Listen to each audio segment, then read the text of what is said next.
Pendidikan merupakan upaya meningkatkan sumber daya manusia melalui transfer ilmu pengetahuan, keahlian, dan nilai-nilai kehidupan guna membekali peserta didik menuju kedewasaan dan kematangan pribadinya.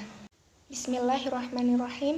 Assalamualaikum warahmatullahi wabarakatuh. Sebelumnya, perkenalkan, kami merupakan mahasiswa semester 1 program pendidikan PAI di Universitas Sains Al-Quran Wonosobo. Kami dari kelompok 7 kelas PAI 1G yang beranggotakan yang pertama yaitu Lulis Ujianti, yang kedua Ibnu Syarif, kemudian yang ketiga saya sendiri Risma Solawati.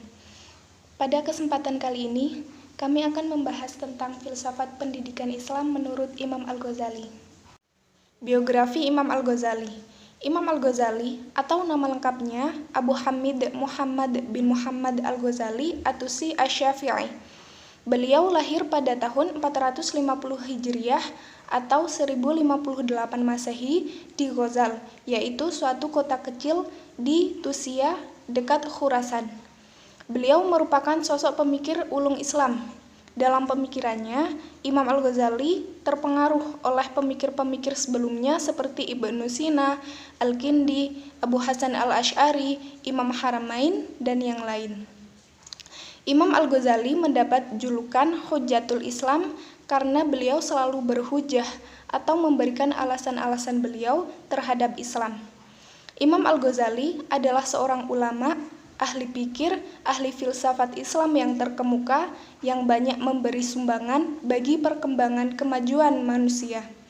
Beliau wafat pada akhir tahun 505 Hijriah atau bertepatan dengan 19 Desember 1111 Masehi. Peranan pendidikan menurut Imam Al-Ghazali.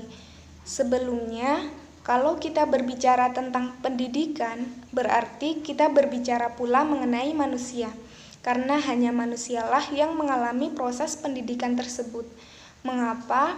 Karena manusia telah diciptakan oleh Allah Subhanahu wa Ta'ala dengan sangat baik, yang dibekali dengan 3 komponen utama, yaitu yang pertama komponen akal untuk berpikir, yang kedua komponen hati agar kita bisa merasakan, yang ketiga adalah komponen skill agar kita bisa beramal melakukan sesuatu sesuai dengan keahlian kita.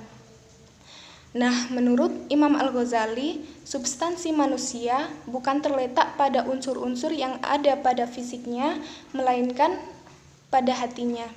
Sehingga menurut Imam Al-Ghazali, pendidikan harus diarahkan pada pembentukan akhlak yang mulia.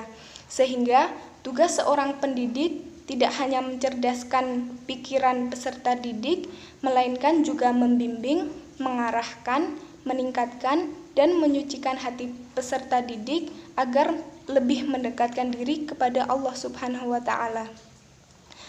Menurut Imam Al-Ghazali, proses memanusiakan manusia sejak masa kelahirannya sampai akhir hayatnya bisa dilakukan melalui berbagai ilmu pengetahuan yang disampaikan melalui pengajaran. Pengajaran ini dilakukan secara bertahap, di mana proses pengajaran itu menjadi tanggung jawab orang tua dan masyarakat agar menuju pendekatan diri kepada Allah Subhanahu wa Ta'ala sehingga menjadi manusia yang kamil atau manusia yang sempurna. Karya-karya Imam Al-Ghazali yang terkenal antara lain Ihya Ulumuddin, Kimia As-Sa'adah, Mishkah Al-Anwar, Maqasid Al-Falasifah, Tahafud Al-Falasifah, Mi'yar Al-Ilm, Al-Qistos Al-Mustaqim, Miha Al-Nazar fi Al-Mantiq, dan lain-lain yang masih banyak dipelajari pemikir-pemikir Islam masa kini. Tujuan pendidikan menurut Imam Al-Ghazali. Yang pertama, menurut Imam Al-Ghazali, pendidikan harus mengarah kepada realisasi tujuan keagamaan dan akhlak, dengan titik penekanannya pada perolehan keutamaan dan taqarrub ilallah atau mendekatkan diri kepada Allah, dan bukan untuk mencari kedudukan yang tinggi atau mendapatkan kemegahan dunia. Sebab, menurut Imam Al-Ghazali, jika tujuan pendidikan diarahkan selain mendekatkan diri kepada Allah, maka hanya akan mendatangkan kesesatan dan kemudaratan. Kemudian, yang kedua, tujuan pendidikan menurut Imam Al-Ghazali yaitu tercapainya kesempurnaan insani yang bermuara pada pendekatan diri kepada Allah Subhanahu wa Ta'ala dan pada kesempurnaan insani yang bermuara dengan kehidupan di dunia dan akhirat. 5. Kode etik pendidik dan peserta didik. Pandangan Al-Ghazali terhadap guru sangat idealistik. Menurutnya, yaitu orang yang berilmu, beramal, dan mengajar. Al-Ghazali menegaskan bahwa pendidik dan guru perlu menjaga etika dan kode etik. Ada 8 kode etik. Yang pertama, yaitu menyayangi peserta didiknya, bahkan memperlakukan mereka seperti memperlakukan kasih sayang guru kepada anaknya sendiri. Yang kedua, guru bersedia bersungguh-sungguh mengikuti tuntunan Rasulullah. Yang ketiga, guru tidak boleh mengabaikan tugas memberi nasihat kepada peserta didiknya. Yang keempat, mencegah peserta didik terjerumus ke dalam akhlak tercela. Kelima, kepakaran guru dalam spesialisasi keilmuan tertentu tidak menyebabkan memandang remeh disiplin keilmuan lainnya. Yang keenam, guru menyampaikan materi pengajaran sesuai dengan tingkat pemahaman peserta didik.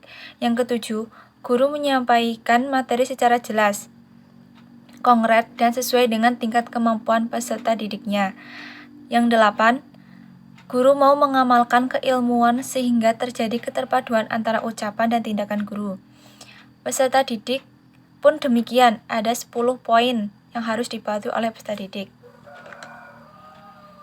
Yang pertama, mengutamakan penyucian dari akhlak tercela dan sifat buruk. Yang kedua, peserta didik menjaga diri dari kesibukan duniawi.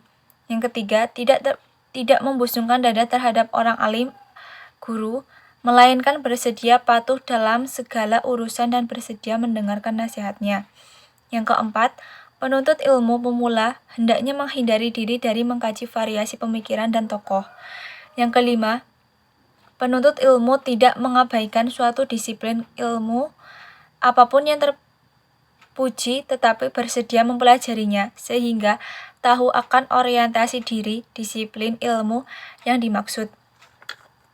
Yang keenam, penuntut ilmu dalam usaha mendalami suatu disiplin ilmu tidak melakukan sekaligus.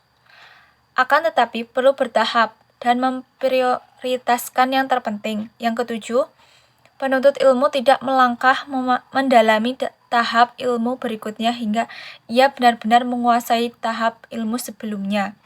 Yang kedelapan, penuntut ilmu hendaknya mengetahui faktor-faktor yang menyebabkan dapat memperoleh ilmu yang paling mulia. Yang kesembilan, tujuan belajar penuntut ilmu adalah pembersihan batin.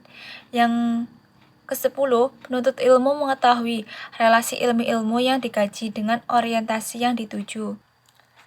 6. Kurikulum. Konsep kurikulum yang digagas oleh Imam Al-Ghazali berkait erat dengan konsep mengenai ilmu pengetahuan. Dalam Umul Ad-Din, Al-Ghazali mengklasifikasikan ilmu pengetahuan dalam 4 kategori. Yang pertama, ilmu religius dan ilmu intelektual. Yang kedua, ilmu teoritas dan ilmu praktis. Yang ketiga, ilmu huduri dan ilmu husuli. Dan yang keempat, ilmu fardu ain dan ilmu fardu kifayah. Yang pertama, ilmu religius dan ilmu intelektual merupakan ilmu yang diperoleh oleh para nabi yang tidak hadir melalui aktivitas nalar sebagaimana matematika, tidak melalui eksperimen seperti kedokteran, dan tidak melalui keterampilan pendengaran seperti bahasa. Menurut Usman Bakar, kategorisasi ilmu religius dan ilmu intelektual merupakan konsekuensi dari konsep mutahalimun tentang relasi dari akal dan wahyu. Ilmu religius meliputi ilmu tauhid, kenabian, ilmu tentang akhirat, dan ilmu tentang sumber pengetahuan religius. Sedangkan ilmu intelektual meliputi matematika, logika, pengetahuan tentang mimpi, dan yang lainnya. Yang kedua, ilmu teoritas dan ilmu praktis. Dalam kitab Al-Muqasyid Al-Filsafah, filsafat mencangkup teoritas dan praktis. Bagian teoritas menjadikan kondisi wujud diketahui sebagaimana adanya, sedangkan praktis berkenaan tentang tindakan positif manusia demi terciptanya kesejahteraan dunia dan akhirat. 3. Ilmu huduri dan ilmu husuli. Ilmu huduri merupakan ilmu yang bersifat langsung, contohnya bersifat serta-merta. Sedangkan ilmu husuli bersifat tidak langsung atau logis. Yang keempat, ilmu fardu ain dan fardu kifayah. Di mana menurut Al-Ghazali, hal ini tergantung dari kebutuhan masyarakat di suatu tempat tersebut. Setiap klasifikasi didasarkan pada aspek relasi antar manusia dan pengetahuan. Mata pelajaran yang seharusnya dianjurkan dan masuk kurikulum menurut Imam Al-Ghazali didasarkan pada dua. Yang pertama, kecenderungan agama dan tasawuf. Yang kedua, kecenderungan pragmatis. Yang pertama, kecenderungan agama dan tasawuf. Al-Ghazali sangat mementingkan pendidikan etika. Sedangkan kecenderungan pragmatis yang menurutnya penilaian terhadap ilmu berdasar manfaatnya bagi manusia. Metode pendidikan dan pengajaran. Imam Al-Ghazali dalam hal ini lebih ditujukan pada metode khusus bagi pengajaran agama dan anak-anak. Pembiasaan positif juga metode yang dipandang baik oleh Imam Al-Ghazali, yaitu membiasakan anak dengan hal-hal baik, kemudian diajarkan dengan hal-hal yang baik pula, kemudian akan tumbuh rasa kebaikan tersebut. Dalam persoalan prinsip keagamaan, metode pengajaran agama Al-Ghazali dimulai dengan menghafal, lalu memahami, kemudian mempercayai dan menerima. Relevansi pemikiran pendidikan Al-Ghazali di era global. Adanya perdagangan bebas saat ini meningkatkan persaingan serta gejolak harga. Di era ini ditandai dengan berkembangnya teknologi yang semakin meningkat, diikuti ilmu pengetahuan juga yang berkembang pesat.